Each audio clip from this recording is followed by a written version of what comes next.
क्या आज़ादी के दीवाने इसलिए फांसी पर झूले थे कि आप धर्म को लेकर संसद में और विधानसभा में बहस करो, आप हनुमान चालीसा पे एक दूसरे से डिबेट करने लग जाओ। सर, देश की राजनीति धीरे धीरे तानाशाही की ओर बढ़ रही है। देखा जाए Bharat the people of India, मतलब कि हम भारत के लोग। और डेमोक्रेसी क्या होती है, अब्राहम लिंकन की भाषा पे देखें, democracy is the government of the people for the people and by the महत्व है। सर, हम शिक्षा ले रहे हैं पर हमें जॉब भी तो होनी चाहिए ना। विद्यार्थी दिन रात क्यों पढ़ रहा है, अपने पेरेंट्स के सपने पूरे करने के लिए कर रहा है। सर, वो विद्यार्थी पूरी कोशिश कर रहा है, उसे नौकरी नहीं मिलती, कहीं पेपर लीक हो जाता है, कहीं कुछ और दिक्कत हो। बेचारे लड़कों के पास क्या वो पढ़ाई नहीं करते क्या? आप लड़कियों को दे रहे छात्रवृत्ति तो लड़कों को भी। उनका कहना है कि यदि शासन में परिवर्तन लाना है तो आप शासन युवाओं को सौंप दीजिए। वर्तमान की जो राजनीति हो रही है वो एक ग्राउंड लेवल की राजनीति न होकर मतलब एक सतत चलने वाली, जैसे कि एक ही पार्टी है वही राज कर रही है, वो किसी और को आने नहीं देना चाहती। लोकसभा चुनाव नज़दीक आ गए हैं, ऐसे में अब जो गहमा गहमी है वह पार्टियों में देखने को मिल रही है। लगातार जो बागी तेवर हैं वह देखने को मिल रहे हैं। जहां पर राजस्थान की बात करें तो पहले फेज़ के बाद जो दूसरे फेज़ में चुनाव होने हैं, उनके नामांकन वापसी का भी दिन आखिरी रहा है। और अब लोग क्या सोचते हैं, उदयपुर की जो जिलों का शहर के नाम से जाना जाता है, उस झील पर, फतेह सागर झील पर खुशनुमा मौसम के बीच हम मौजूद हैं, जहां पर हमारे साथ यूथ हैं, पॉलिटिकल साइंस से जुड़े यूथ हैं, साथ ही जो दूसरे यूथ जो युवा हैं वह क्या सोचते हैं, किस सोच के साथ वोट देने जाने वाले हैं, उनसे हम बात करेंगे। चुनाव करीब आ गए हैं, यूथ क्या सोचकर वोट देंगे? आप पॉलिटिकल साइंस के स्टूडेंट से क्या सोचती है आज की जो राजनीति है, देश की राजनीति किस ओर जा रही है आज की राजनीति? Afternoon sir, I am Kesar Vashishtha from English honours MLSU। Sir, मैं ये कहना अपनी बात स्टार्ट करना चाहूँगी कि राजनीति देश के लिए करो, देश के साथ मत करो।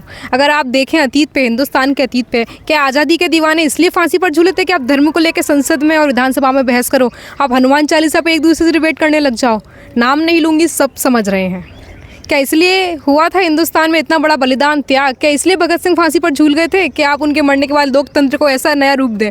अगर आप प्लेटो की थ्योरी पर जाएं सर, तो वो भी कहते हैं the ideal philosophy of king, कि वही होना चाहिए जो शांत तरीके से सबको साथ लेके आगे बढ़ता चाहिए। सर, देश की राजनीति धीरे धीरे तानाशाही की ओर बढ़ रही है। देखा जाए भारत एक डेमोक्रेटिक कंट्री है, और if you read the constitution of India, preamble, जो प्रस्तावना भी कहते हैं और संविधान की आत्मा भी जिसे कहते हैं, वो स्टार्ट होता है we the people of India, मतलब कि हम भारत के लोग। और डेमोक्रेसी क्या होती है, अब्राहम लिंकन की भाषा पे देखें, democracy is the government of the people for the people and by the people.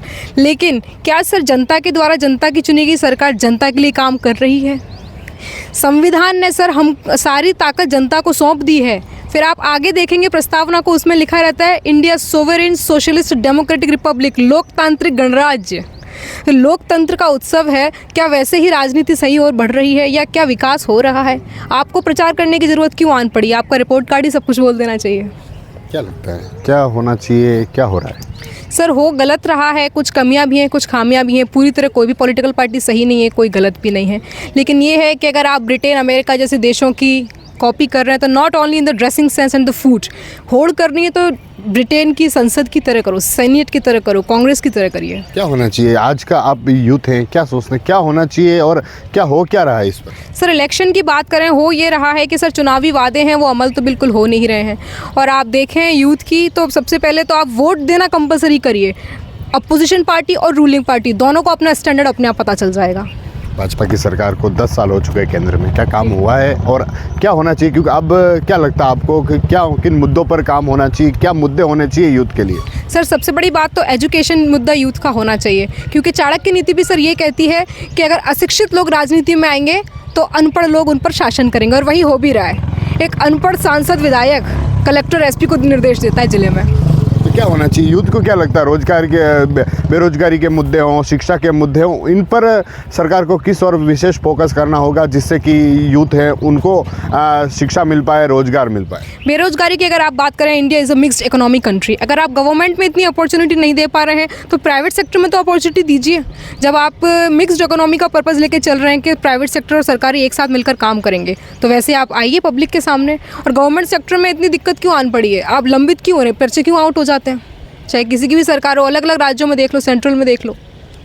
लगातार जो पक्ष है विपक्ष पर आरोप लगाता है, तो विपक्ष क्या लगता है पूरी तरह से मजबूत है क्या? जिस तरह से बात होती है मजबूती की, तो लोग कहते हैं कि विपक्ष मजबूत नहीं है, विपक्ष जनता की जो आवाज़ है वो नहीं बुलंद कर पाता, इसलिए पक्ष अपना जो फिर तानाशाही की और आगे बढ़ता है। सर, ये तो नहीं कह सकते विपक्ष के बारे में, क्योंकि सर जनता गुपचुप तरीके से राज तिलक पता नहीं कब किसका कर दे, किसी को नहीं पता, कब कोई वोट दबा के घर पे बैठा दे कि आप इस लायक नहीं है, किसी को भी नहीं पता। अभी प्रचार प्रसार हो रहा है, आप इतना पैसा खर्च कर रहे हो, आप ऐसा काम करो ना कि आपको प्रचार की ज़रूरत ही ना पड़े। और सर लोकतंत्र हिंदुस्तान में उस दिन सफल हो जाएगा कि सांसद आए, विधायक आए, लोगों को खबर भी नहीं पड़ी। आप अमेरिका में देखिए, MP आता है प्रेसिडेंट ऋषि सुनक जो ब्रिटेन के हैं, sorry prime minister of Britain, वो सर रोड्स पे निकलते हैं, ऑफिसों में निकलते हैं, लोगों को कोई फ़र्क नहीं पड़ता।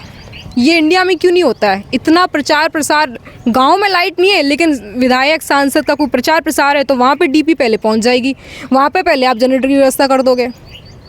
आज भी हिंदुस्तान, राजस्थान की बात करें, कई इलाके ऐसे हैं जहाँ लाइट पानी से जीवन बहुत दूर है, फिर भी नेता छोड़ छोड़ कर एक दूसरी पार्टियों में जा रहे हैं, बगावत दिखा रहे हैं। बागी तो सर इसलिए, पहला लैक ऑफ अपॉर्चुनिटी। आप अपॉर्चुनिटी दोगे सर, कार्यकर्ता कब तक झंडे उठाएंगे क्या? हिंदुस्तान में सर क्या हो रहा है कि राजनीति को एक घर में स्टॉक की तरह करना स्टार्ट हो चुका है धीरे धीरे, कि बेटे से बेटा ही करेगा। क्या इतने सारे कार्यकर्ताओं में से नेताजी को नहीं लगता कि कोई और उनकी गद्दी संभाल सकता है? ऐसा क्यों नहीं? क्या कार्यकर्ता हमेशा झंडे उठाएंगे, रैलियों में ही चलेंगे? तो फिर दूसरे जो छोड़ के जा रहे हैं उनको मौका दिया जा रहा है, तो दूसरे कार्यकर्ता क्या करेंगे? सर कार्यकर्ताओं का काम होता है मिलकर करना, लेकिन अब धीरे धीरे आप देखें सेंट्रल से लेकर लोकल गवर्नमेंट तक स्टॉक होता जा रहा है राजनीति का। जैसे ये खाना भरते हैं ना, ऐसे अब कि हम ही करेंगे, फिर वही बात स्टार्ट जहाँ से हुआ था, democracy is the government of the people. एक पर्टिकुलर ग्रुप की पॉलिटिक्स नहीं होनी चाहिए इंडिया में, और यहाँ अब धीरे धीरे वही हो रहा जा रहा है। आप इलेक्ट्रल बॉन्ड्स की बात देखिए, आप लोग जो दिखा रहे हैं, करंटली मीडिया जो दिखा रही है कि जो अरेस्ट होता है इलेक्ट्रल बॉन्ड भी दे रहा है अच्छा खासा, बाद में वो छूट जाता है, तो इलेक्ट्रल बॉन्ड को आप क्या कहेंगे? रिश्वत, वही कहा जाएगा उसको। तो थैंक यू सर। आप बताएं, क्या सोचती हैं, क्या मुद्दे होने चाहिए चुनाव के लिए, और आपको क्या लगता है किन मुद्दों पर जो यूथ के लिए काम होना चाहिए? सर हम विद्यार्थी हैं तो सर हमारे लिए तो शिक्षा सबसे महत्व है। सर हम शिक्षा ले रहे हैं पर हमें जॉब भी तो होनी चाहिए ना। विद्यार्थी दिन रात क्यों पढ़ रहा है? अपने पेरेंट्स के सपने पूरे करने के लिए कर रहा है। सर वो विद्यार्थी पूरी कोशिश कर रहा है, उसे नौकरी नहीं मिलती, कहीं पेपर लीक हो जाता है, कहीं कुछ और दिक्कत हो जाती है, तो फिर वो क्या करेगा सर? उसका जीवन तो अंधकार में जा रहा है ना सर। तो आप जितनी भर्तियाँ निकाल रहे उतनी पद भी तो दीजिए सर। और आपने शिक्षा सब चीज़ फ्री कर रहे हो, वो कर रहे हैं, तो शिक्षा में भी तो इक्वलिटी दीजिए। बेचारे लड़कों के पास क्या वो पढ़ाई नहीं करते क्या? आप लड़कियों को दे रहे छात्रवृत्ति, तो लड़कों को भी दे दीजिए ना सर। इक्वलिटी चाहिए ना हर चीज़ में। आप आरक्षण रख रहे हो, वो कर रहे हो, जाति के आधार पर सीट्स दे रहे हो सर। बहुत से बच्चे बहुत मेहनत करते हैं, बहुत परसेंटेज का ग्रो करते हो, सब करते हैं, पर लास्ट में जाति के आधार पर वो रह जाते हैं ना। तो आप योग्यता के आधार पर पद दीजिए, ना कि जाति के आधार पर। सब मेन मुद्दा तो यही होता है। और अभी जो है वो आप धर्म की राजनीति कर रहे हैं, किसी को मंदिर को लेकर, किसी मस्जिद को लेकर, तो धर्म की राजनीति मत कीजिए। जो करना है आप अपने विकास, अपने कार्य के आधार पर कीजिए ना। और रही बात चुनाव प्रचार करने की, तब काम ऐसा करें कि आपको प्रचार करने की ज़रूरत ना पड़े, लोग खुद आपके पास आकर आपको वोट दें। अब आप इतना प्रचार करने में पैसा खर्च करते, वो सब करते, वही अगर आप विकास में खर्च करते तो शायद जनता को आपको इतना घर घर जाकर उनसे हाथ जोड़कर नहीं बोलना पड़ता कि आप वोट दीजिए, हमें वोट दीजिए। अगर आप कार्य अच्छा करेंगे तो जनता खुद आएगी कि नहीं, हम इन्हीं वोट देंगे, क्योंकि इन्होंने विकास किया है, इन्होंने हमारे जो भविष्य है उसको उज्ज्वल किया है। तो सबसे पहले आप उनके भविष्य को उज्ज्वल करने की कोशिश कीजिए, ना कि आप चुनाव प्रचार में पैसा व्यर्थ कीजिए। और आप कभी तो धर्म की राजनीति करते, कभी आप बिल्कुल भी तानाशाही आप जैसे स्थापित कर रहे हैं कि जैसे यही शासन चल रहा है। और रही बात विधायक को इनकी सीट की, आप वंशानुगत चला रहे हैं। मैं विधायक हूँ तो मेरा बेटा विधायक बनेगा, उसकी बहू बनेगी, क्यों? जो और भी तो दूसरे कार्यकर्ता वो उनमें भी योग्य हैं, उन्होंने भी मेहनत की है, उनमें योग्यता है, तो योग्यता के आधार पर आप विधायक टिकट दीजिए ना। आप कह रही हैं जिस तरह से वंशानुगत परिवारवाद पर लगातार भाजपा कांग्रेस पर कटाक्ष करती आई है कि राहुल गांधी हो, सोनिया गांधी हो, प्रियंका गांधी हो, लगातार इससे जुड़े हुए हैं। वही बीजेपी में तो भी है सर, दोनों पार्टी में है, दोनों पार्टी में वंशानुगत दोनों में चल रहा है। इसीलिए तो आप पारदर्शिता लाइए ना। आप चुनाव कर रहे हैं, कांग्रेस अपने वंशानुगत चल रहा है, बीजेपी पे भी चलता है, ऐसा नहीं बीजेपी पे भी नहीं है, सारी पार्टी में वंशानुगत चलता है। समाजवादी पार्टी में भी है, अखिलेश जी की पार्टी में भी है, लालू प्रसाद जी की पार्टी में भी हैं। तो आप पारदर्शिता लाइए, योग्यता के आधार पर उन्हें टिकट दीजिए, ना कि जाति और अपने वंश के आधार पर दीजिए। पारदर्शिता लाइए ना। और भी कार्यकर्ता हैं, वो भी अच्छे कार्य करते हैं, जनता के काफ़ी अच्छे करीब रहते हैं जनता की सारी परेशानियां जो समाधान के रूप में देते हैं सामने। तो जनता की जो परेशानी है उनका समाधान निकालिए, उन विधायक को आप दीजिए ना टिकट। ठीक है, आप बताएं क्या सोचते हैं, क्या होना चाहिए? आज के जो यूथ है वो क्या सोचता है, और क्या बदलाव होना चाहिए, या फिर जिस तरह से जो 10 साल हो गए हैं भाजपा की सरकार है, नरेंद्र मोदी प्रधानमंत्री रह चुके और अब फिर से चुनाव आ गए हैं, तो आप यूथ क्या सोचते हैं, क्या वाकई में कुछ होना चाहिए क्या? जय हिंद। मेरा नाम रोशन अलमिनारिया है और मेरा केवल यही मानना है कि एक बहुत ही बड़े विद्वान रहे हैं जिनका नाम जोसेफ मेजनी है। उनका कहना है कि यदि शासन में परिवर्तन लाना है तो आप शासन युवाओं को सौंप दीजिए। तो मतलब युवाओं को पहले शिक्षित कीजिए। जो मतलब शिक्षा का स्तर है वो ग्रामीण स्तर पर बहुत ही निम्न है, क्योंकि मेरा एक स्थानीय गांव है जिसका नाम सरथला है। उसमें मतलब 12वीं तक स्कूल हो चुका है, पर अभी तक उसमें मतलब जो है 8वीं तक की फैकल्टी ही है। तो क्या मतलब उसमें फैकल्टी की आवश्यकता नहीं है? मतलब मेरे गांव में और भी बहुत सारे पढ़े हुए युवा हैं, पर वे मतलब ग्रामीण ही कृषि कार्य करते हैं और स्कूलों में पढ़ाने नहीं जाते, क्योंकि स्कूल वाले भी उन्हें मॉडिफाई नहीं करते और दूसरे लोग भी उन्हें नहीं चाहते कि ये स्कूल में जाए, क्योंकि उन्होंने तो शिक्षा ग्रहण की है, पर वे चाहते हैं कोई फैकल्टी आए, पर फैकल्टी तो गांव में है नहीं। मतलब ग्रामीण शिक्षा स्तर बहुत ही गिरा हुआ है। तो लगता है कि ग्रामीण शिक्षा स्तर बढ़ाने के लिए जो कॉलेजों में मतलब बहुत सारे प्रोफेसर, जैसे कि हमारे कॉलेज में एक विषय पर तकरीबन 5 से 6 प्रोफेसर है, यदि उन्हें ग्रामीण शिक्षा तक पहुँचा जाए तो मतलब उनकी शिक्षा का भी विकास किया जा सकता है। और रही बात राजनीति की, तो राजनीति युवाओं को सौंप देनी चाहिए, क्योंकि युवा ही शासन में परिवर्तन लाने की शक्ति रखता है और उन्हीं को ही दबाया जाता है। जय हिंद। आप कह रहे हैं कि शिक्षा की बात हो, सरकारें लगातार शिक्षा के मुद्दे को उठाती है कि हम शिक्षा के लिए कर रहे हैं, महात्मा गांधी स्कूल हो, जो नई शिक्षा पद्धति है उनको बढ़ाया जाए। क्या वास्तविक में धरातल पर जो नई शिक्षा नीति है या फिर जो शिक्षा के लिए सरकार जो कदम उठाती है वाकई में धरातल पर लागू होते हैं क्या?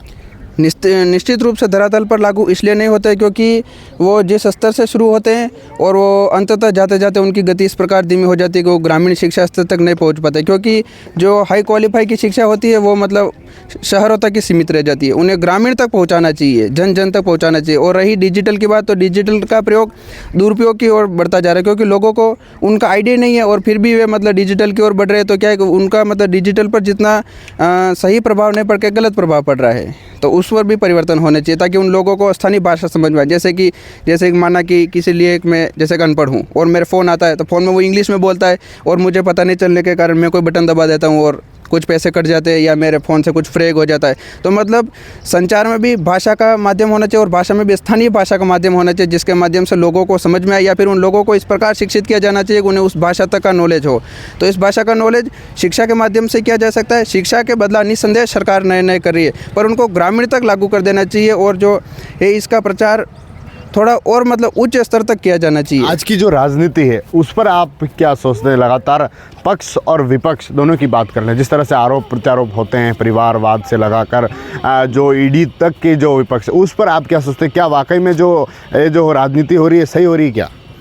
ये जो राजनीति मुद्दे चल रहे हैं ये मतलब मेरे जहाँ तक सोचता हूँ ये सही नहीं, क्योंकि जब तक दोनों पक्ष मिलकर के मतलब सुधार की ओर नहीं उन्मुख होंगे तब तक देश का विकास नहीं हो सकता है, क्योंकि ये इसकी टांग खींचेगी और वो उसकी टांग खींचेगा। इससे बजाय दोनों मिलकर के देश के उद्धार की ओर बढ़ना चाहिए और उसका काम करना चाहिए, क्योंकि जो विपक्ष में होता है वो हमेशा पक्ष की बुराई करने की कोशिश करता है और जो मतलब सत्ता में होता है वो मतलब दूसरे को सत्ता में नहीं आने देने की विचारधारा में रहता है। तो उसकी बजाय दोनों को मिलकर के काम करना चाहिए, क्योंकि दोनों ही राजनीति मुद्दे में मतलब बहुत ही पहुँचे हुए रहते हैं, क्योंकि उन दोनों को नॉलेज होता है। आप बैठिए, आप बैठिए, बात करिए। क्या लगता है आपको जिस तरह से आज की जो राजनीति है कहाँ जा रही है? क्या आप उस राजनीति पर क्या सोचते हैं? क्या वाकई में राजनीति हो रही है आज के समय की सही राजनीति हो रही है? सर मेरा नाम अजय नागदा है और अगर मैं राजनीति की बात करूं तो मैं खुद एक राजनीति विज्ञान का स्टूडेंट हूं। अगर राजनीति और राजनीति विज्ञान दोनों में ऐसा एक बस छोटा सा ये फ़र्क है कि राजनीति विज्ञान में हम विचारधाराओं को पढ़ते हैं और राजनीति में डायरेक्टली हम ग्राउंड लेवल पर एक राजनीति करते हैं। वर्तमान की जो राजनीति हो रही है वो एक ग्राउंड लेवल की राजनीति न होकर मतलब एक सतत चलने वाली, जैसे कि एक ही पार्टी है वही राज कर रही है, वो किसी और को आने नहीं देना चाहती, या कोई नई पार्टी है वो कोई ऐसी ट्राई कर रही है कि जब हम सत्ता में आ जाए तो उस पार्टी जो सत्ता में है उसके कार्यों का वो पर्दाफाश करने की लगी हुई है या फिर उसको छोटा दिखाने की वो कोशिश कर रही है। तो क्या मुद्दे होना चाहिए जो आज के यूथ के लिए होने चाहिए? क्योंकि जिस तरह से वादे हो जाते हैं, घोषणा हो जाती है, हम ऐसा करेंगे, हम वैसा करेंगे, हम लोगों को रोज़गार देंगे, हम लोगों को शिक्षा के लिए ये करेंगे, हम यूथ के लिए ये करेंगे, क्या होना चाहिए?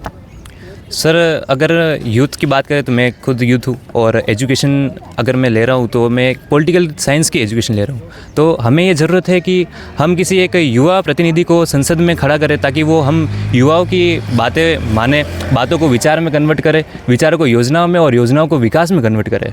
तो ऐसा कोई युवा, और जब हमारे संसद में टोटल अनुपात का आधा अगर युवा वहाँ मौजूद होगा तो युवाओं के लिए काम करेगा। युवाओं के जैसे शिक्षा है, रोज़गार है, कोई इंडस्ट्रियल डेवलपमेंट करना है तो युवाओं को युवा ही समझ सकता है, क्योंकि जब जब युवा इस देश का उठा है तब तो इस देश की उन्नति हुई है। ठीक है, थैंक यू।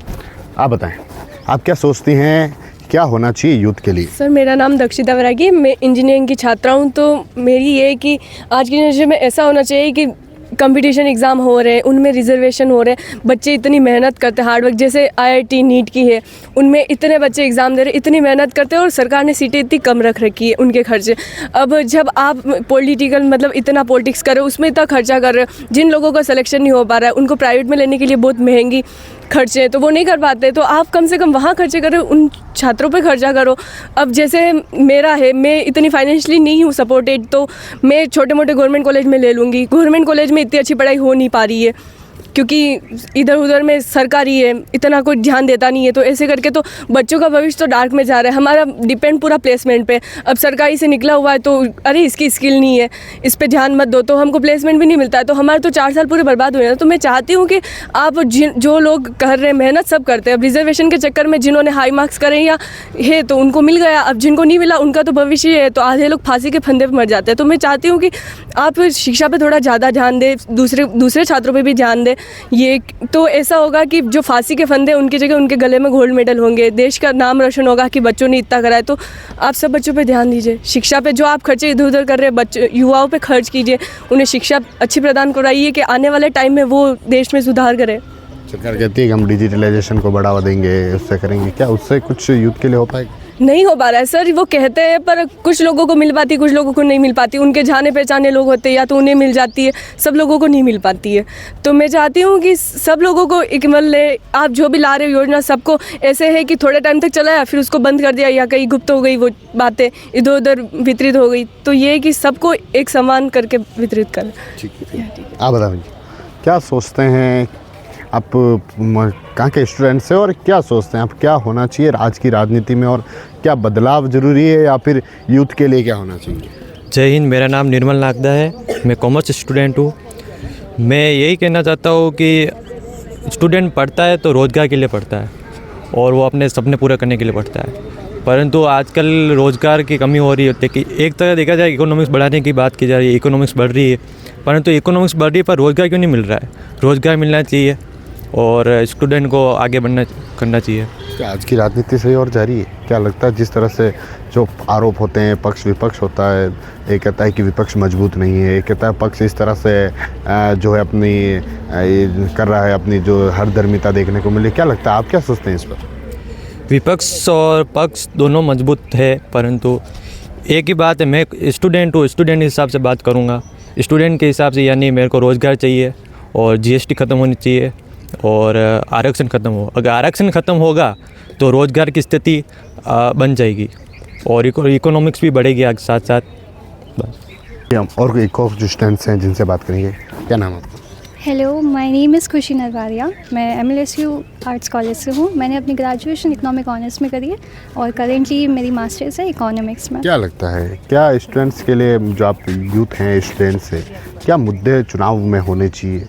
क्या जो पार्टी घोषणा पत्र जारी करती है, कांग्रेस ने हालांकि जारी कर दिया है, बीजेपी का जारी होने वाला, क्या लगता है मैनिफेस्टो में यूथ के लिए क्या होना चाहिए?